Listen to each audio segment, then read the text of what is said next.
mulai dari bangun pagi jam 3 pagi hingga nanti malam hari kami mau tidur, kami masih senantiasa berinteraksi dengan anak-anak kami. Iya. Jadi kami ada tahajud call, bagaimana membiasakan anak-anak untuk bisa istiqomah salat tahajud. Tidak hanya anaknya yang kami bangunkan, Mbak, orang tuanya dulu yang kami bangunkan. Ya, orang tuanya kami bangunkan sehingga mengajak putra-putrinya. Jadi kita membangun keluarga yang baik gitu ya. Kalau kami di sekolah Islam memiliki wawasan keislaman yang global gitu. Jadi mampu menghargai keberagaman, anak-anak tidak menyalahkan, tidak melakukan intoleransi dan sebagainya gitu. Jadi karakter-karakter yang baik sangat dibangun di kurikulum ini. Kami diberikan guidelines agar anak didik kami itu bisa mencapai goal tersebut.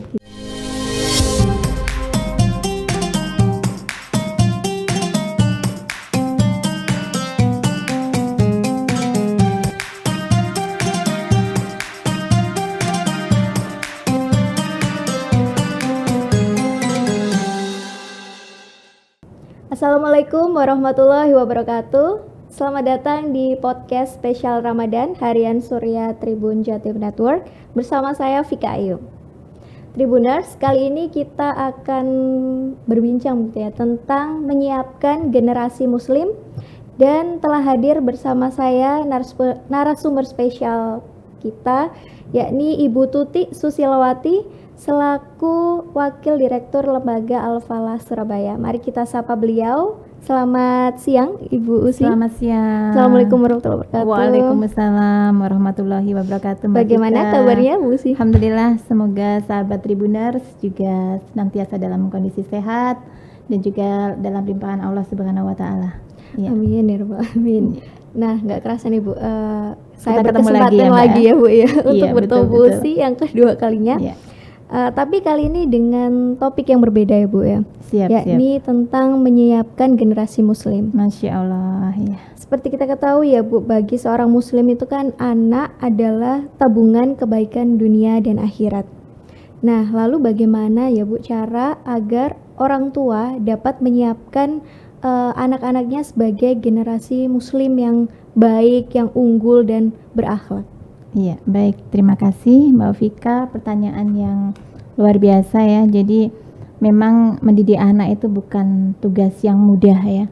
Jadi mendidik anak itu adalah tugas yang mulia yang Allah amanahkan kepada kita para orang tua begitu. Jadi kita harus membuat generasi yang menciptakan generasi yang memang berakhlak mulia, generasi yang memiliki prestasi yang luar biasa. Dan tentunya adalah generasi yang nantinya mampu membangun peradaban yang baik, itu yang harus kita siapkan gitu. Jadi dengan memberikan edukasi, memberikan contoh-contoh, pembiasaan, itu yang harus senantiasa orang tua berikan dan juga sekolah berikan kepada anak-anak kita begitu. Nah, lalu ini Bu ya, di samping orang tua, lalu siapa saja sih Bu yang bertanggung jawab untuk menyiapkan generasi muslim ini tadi?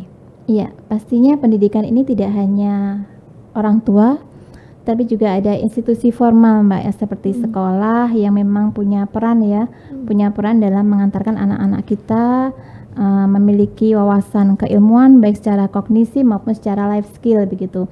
Kemudian juga pemerintah dan juga masyarakat tentunya juga punya peran andil ya, alim ulama, kemudian juga banyak institusi-institusi yang memang memiliki peran dalam menciptakan generasi yang terbaik untuk bangsa ini begitu.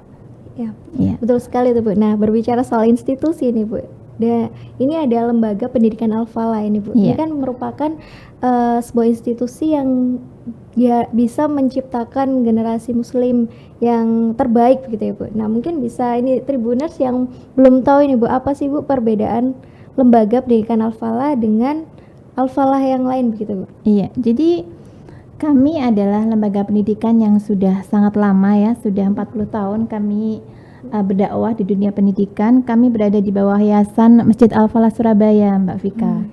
Jadi kami ada 4 jenjang ya, mulai dari KB, kelompok bermain, kemudian dari jenjang TK, dan kami ada SD di Jalan Mayangkara ya, sebelahnya Masjid Al-Falah, dan juga kami punya 2 SMP Mbak.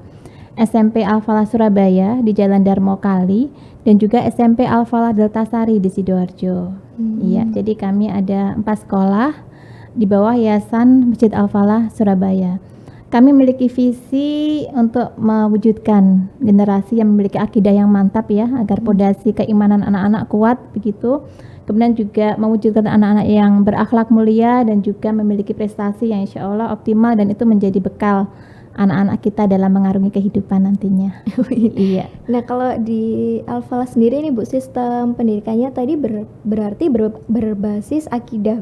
Betul. Jadi kami semua aspek yang kami ajarkan kepada anak didik kami berintegrasikan pada nilai-nilai Islam. Kami menyebutnya sebagai nilai-nilai INIS ya, integrasi nilai-nilai Islam berlandaskan Al-Quran dan juga Al-Hadis begitu. Dan itu semuanya terintegrasikan dalam materi pelajaran mulai dari pengetahuan hingga nanti ke tahapan implementasi dalam kehidupan sehari-hari. Jadi ilmu pengetahuan tuh bagi kami itu adalah sebagai untuk menumbuhkan imunitas ya. Bukan menumbuhkan imunitas, bukan menjadi sterilisasi.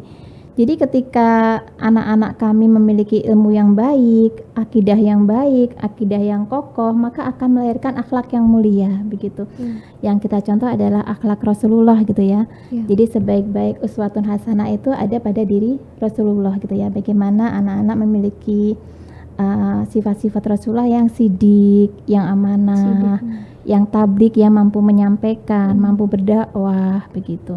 Kemudian juga bagaimana anak-anak mampu memiliki akhlak yang mulia kepada Allah, kepada Rasulullah, kepada orang tua, kepada guru, dan juga kepada temannya, kepada sesama, dan nggak lupa juga kepada alam, Mbak. Alam sekitar juga menjadi target kami ya, agar anak-anak bisa menjaga alam ini dengan baik begitu.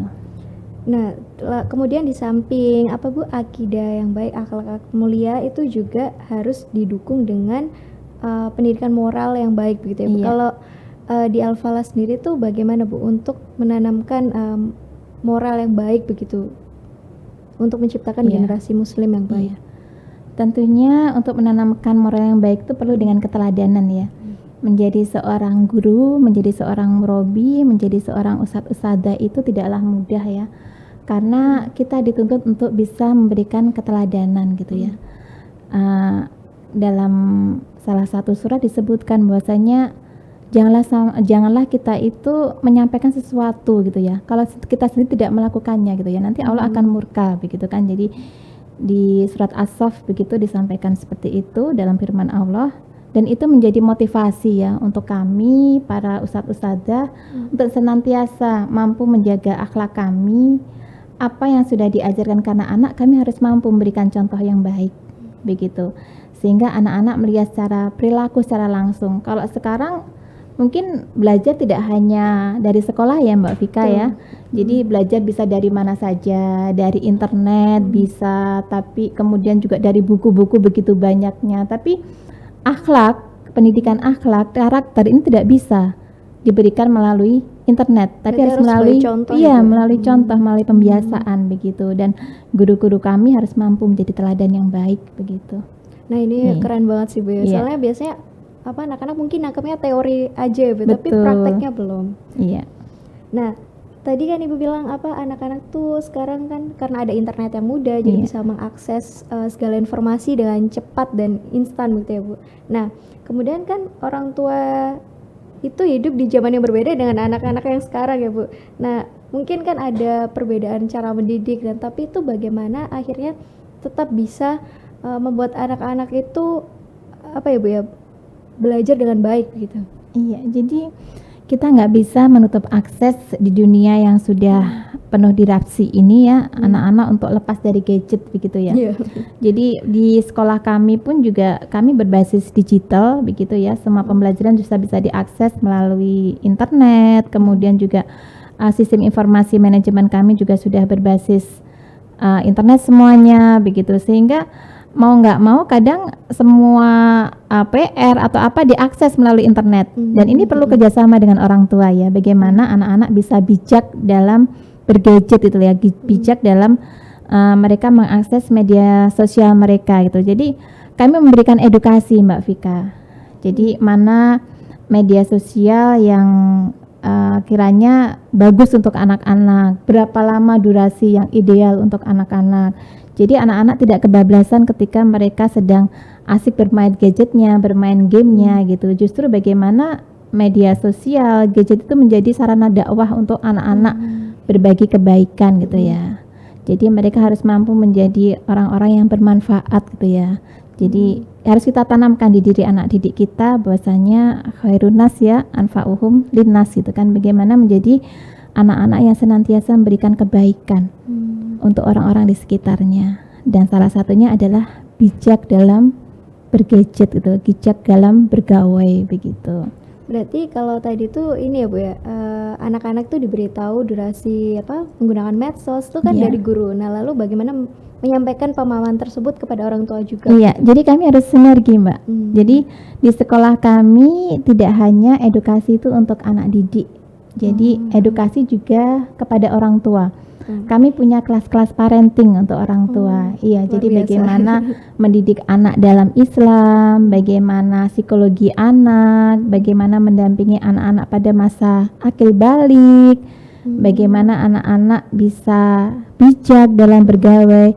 Itu orang tua juga kita berikan edukasi. Jadi kami dari ustadz-ustadzah kami atau mungkin dari ulama-ulama yang bisa memberikan sharing ilmunya kepada orang tua. Jadi kami belajar bersama. Jadi kami sekolah yang tidak hanya siswa belajar, tapi juga orang tua sama-sama belajar begitu. Dan alhamdulillah orang tua juga support dengan kegiatan-kegiatan kita. Komite sekolah juga sangat antusias dengan kita bisa belajar bersama di sekolah begitu. Seru sekali ya. Iya, jadi kami juga ada kelas ngaji untuk orang tua yang mungkin nggak ingin anaknya yang pinter ngaji aja tapi orang tuanya enggak. Jadi kami ada kelas kursus ngaji juga untuk orang tua begitu, dari mulai yang nggak bisa baca Quran sampai alhamdulillah bisa lancar membacanya begitu. Dan itu diajarkan oleh ustadz-ustadzah kami gitu. Jadi ada kelas orang tua juga. Iya. Tapi tidak sama gitu ya Bu ya jadwalnya? Enggak sama. Jadi orang tua sih biasanya kalau pagi mengantar putra-putrinya, orang tuanya juga ada yang belajar begitu. Jadi kami buatkan jadwal khusus untuk orang tua. Wah, luar biasa sekali. Iya. Jadi kayak akhirnya tuh enggak orang tua hanya menyuruh-nyuruh anaknya. Betul. Jadi edukasi tidak hanya kepada anak tapi juga kepada orang tua agar visi sekolah kami bisa terjalin dengan baik ya, sinergi antara kemitraan dengan orang tua, dengan sekolah dan juga dengan siswa sendiri. Iya. Nah, selanjutnya ini Bu, untuk menciptakan generasi muslim yang unggul itu kan harus mampu menguasai ilmu pengetahuan. Iya. Nah, ada ini saya baca Bu, dalam Al-Qur'an itu ada kalimat yang mengatakan yang akan diangkat derajatnya itu yakni adalah orang-orang yang beriman dan berilmu. Nah, tapi di sini seperti apa Bu ilmu pengetahuan yang harus dikuasai gitu? Iya, jadi di surah Al-Mujadilah ya, ayat 11 itu disampaikan bahwasanya Allah itu akan meninggikan beberapa derajat orang yang memiliki ilmu begitu ya. Jadi itu adalah motivasi buat kita semuanya, bagaimana kita bisa memberikan support kepada anak-anak bahwasanya kita tuh harus berlomba-lomba dalam meraih ilmunya Allah yang begitu luas begitu ya. Jadi belajar apapun di sekolah, ayo kita akan berikan kepada anak-anak, sehingga kami pun guru-guru juga terus belajar. Jadi salah satu syarat menjadi guru yang baik itu adalah guru yang tidak pernah berhenti untuk belajar begitu. Sehingga apa yang anak-anak haus akan ilmu, kita bisa memberikan, kita bisa mendampingi anak-anak dalam proses tumbuh kembangnya begitu. Iya. Dan ini Bu, yang saya kagum dari Ibu tuh, Ibu adalah sosok pendidik yang luar biasa begitu ya Bu.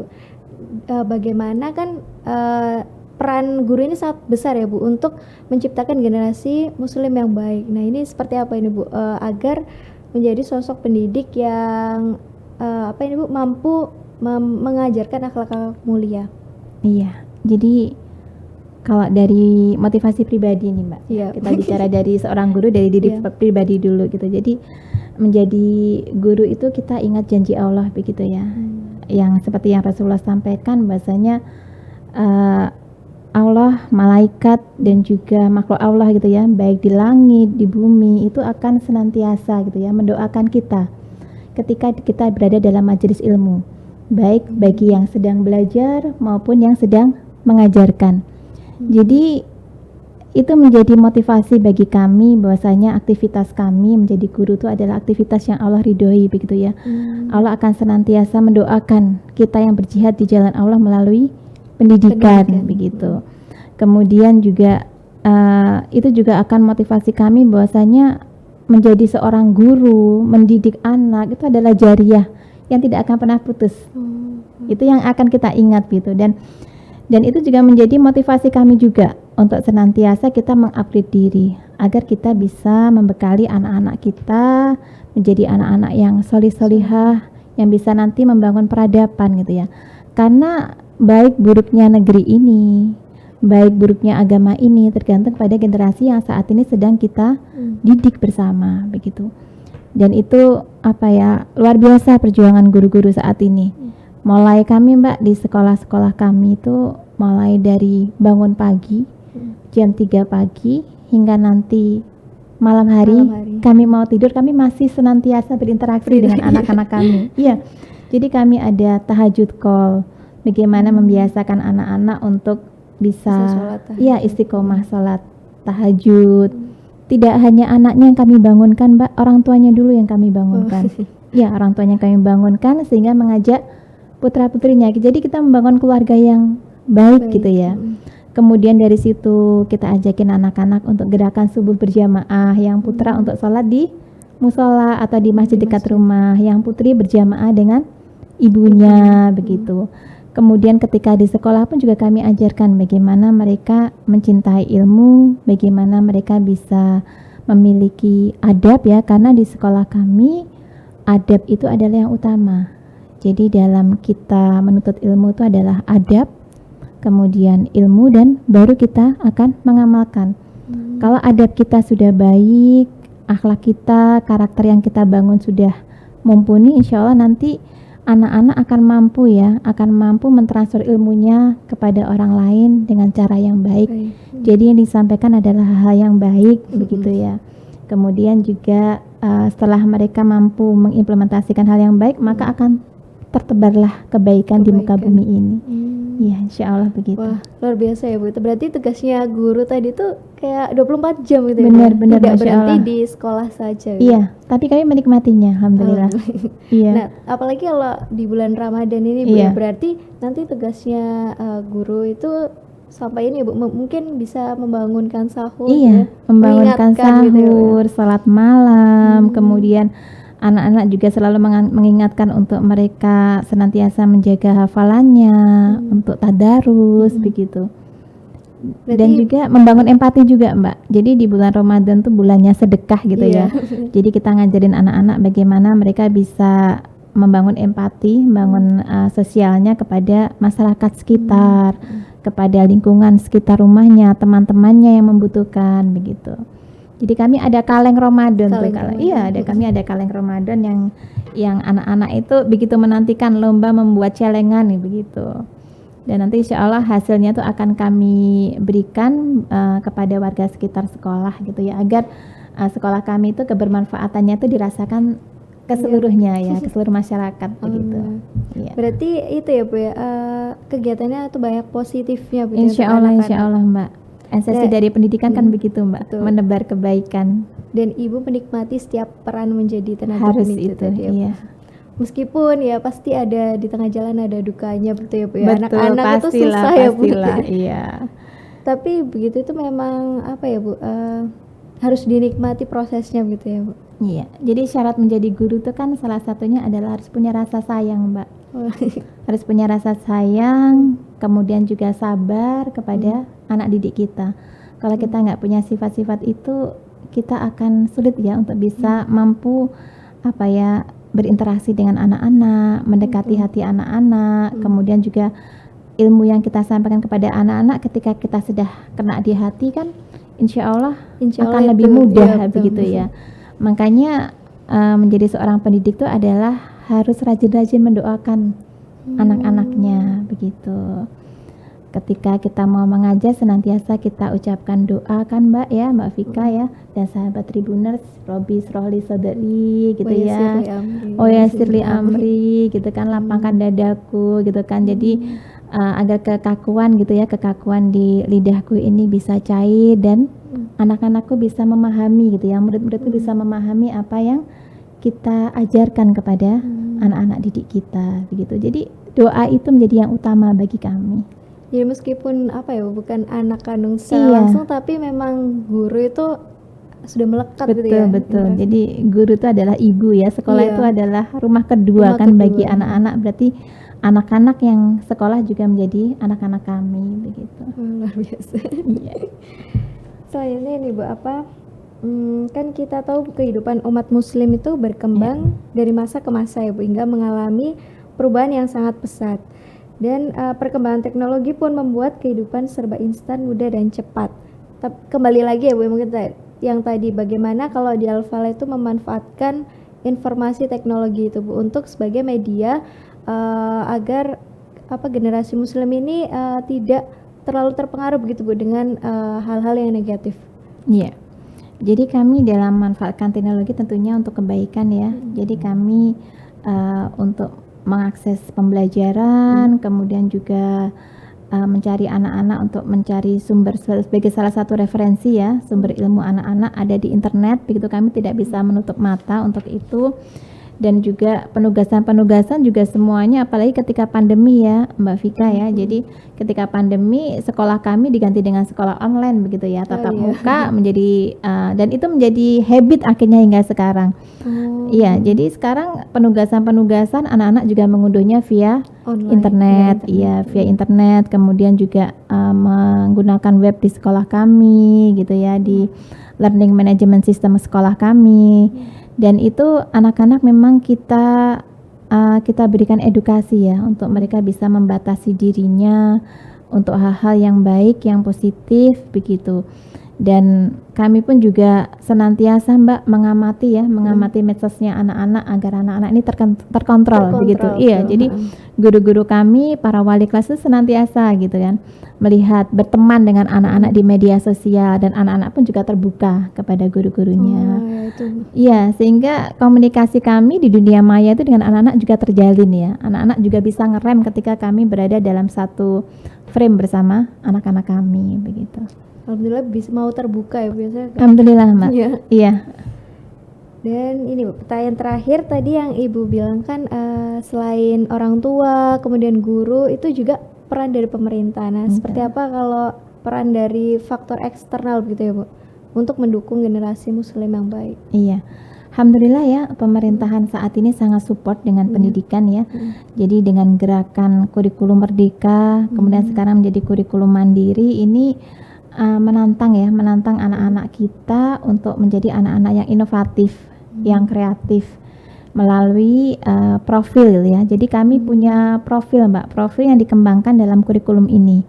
Bagaimana anak-anak mampu menjadi anak-anak yang bertakwa, beriman, begitu. Kemudian menjadi anak-anak yang mandiri, menjadi anak-anak yang mampu melakukan inovasi. Kemudian juga mengajarkan kepada anak-anak kita untuk skill berkolaborasi, karena ini sangat penting kan saat ini. Iya, skill berkolaborasi. Kemudian juga mereka menjadi anak yang open minded ya, memiliki wawasan yang lebih global. Kalau kami di sekolah Islam memiliki wawasan keislaman yang global gitu. Jadi mampu menghargai keberagaman. Anak-anak tidak menyalahkan, tidak melakukan intoleransi dan sebagainya gitu. Jadi karakter-karakter yang baik sangat dibangun di kurikulum ini. Kami diberikan guidelines agar anak didik kami itu bisa mencapai goal tersebut gitu. Oh, enak ya, berarti ada guideline. Jadi kayak apa arah tujuannya? Iya, betul. Jadi kami punya framework gitu dalam kurikulum ini yang bisa dikembangkan oleh sekolah, yang disesuaikan dengan kearifan lokal sekolah kami begitu. Jadi kalau kami sekolah Islam, kami akan menyesuaikan dengan nilai-nilai keislaman begitu. Saya tadi tertarik yang ini Bu, kaleng Ramadan Iya, kaleng Ramadan. Dan nanti uangnya kan untuk digunakan membeli. Iya, biasanya anak-anak biasanya anak-anak kami itu untuk membeli sembako gitu ya. Jadi biar masyarakat, orang-orang yang membutuhkan itu bersuka cita gitu ya. Ketika mereka berada di bulan suci Ramadan, menyambut Idul Fitri, hari kemenangan begitu. Jadi rasa bahagia itu tidak hanya dimiliki oleh kita, tapi juga oleh semua masyarakat gitu ya. Apalagi yang tiap hari kita tiap hari lihat anak-anak sekolah kan pasti melihat ada nggak sih impact yang baik dari anak-anak itu gitu. Betul. Iya. Soalnya jarang dijumpa ya Bu itu biasanya di sekolah-sekolah. Iya, kan alhamdulillah ini jadi kegiatan rutin kami Mbak. Jadi mulai dari anak-anak KBTK, dari SD, SMP senantiasa kami biasakan ya untuk mereka mampu berempati dengan lingkungan sekitarnya gitu. Oke. Keren banget Bu, luar biasa. Dan ini pun juga kami latih Mbak, tidak hanya di Ramadan, di hari-hari biasa pun, di setiap hari Jumat kami ada kegiatan Jumat berkah gitu ya. Berbagi dengan ojol, kemudian juga berbagi nasi begitu ya. Berbagi nasi, kami berbagi juga bensin gitu ya dengan ojol. Iya, jadi tunjangan bensin dengan ojol, kemudian juga berbagi nasi dengan para jamaah di masjid-masjid gitu. Kemudian dengan orang-orang di sekitar kita yang membutuhkan gitu. Jadi anak-anak dilatih sehingga ketika Ramadan tidak kaget lagi. Oh iya, alhamdulillah. Iya, betul. Nah, alhamdulillah Tribuners, yang bisa saya simpulkan dari diskusi saya bersama Bu Usi bahwa untuk menciptakan generasi Muslim yang baik itu harus sinergi ya Bu ya, dari orang tua, kemudian dari guru, pemerintah dan juga lingkungan sekitar. Sehingga kalau di Al-Falah tadi itu kan ada program Kaleng Ramadan dan juga Jumat Berkah. Nah itu harapannya semoga dari situ anak-anak tuh mulai terbiasa begitu ya melakukan sesuatu yang baik, tidak hanya berimpact pada dirinya tapi juga bagi lingkungan sekitarnya. Tribuners, demikian diskusi saya dengan Bu Usi terkait menyiapkan generasi Muslim. Terima kasih Bu Usi sudah berkenan hadir, dan terima kasih Tribuners yang sudah mendengarkan podcast kami. Sampai jumpa di bincang-bincang selanjutnya. Assalamualaikum warahmatullahi wabarakatuh.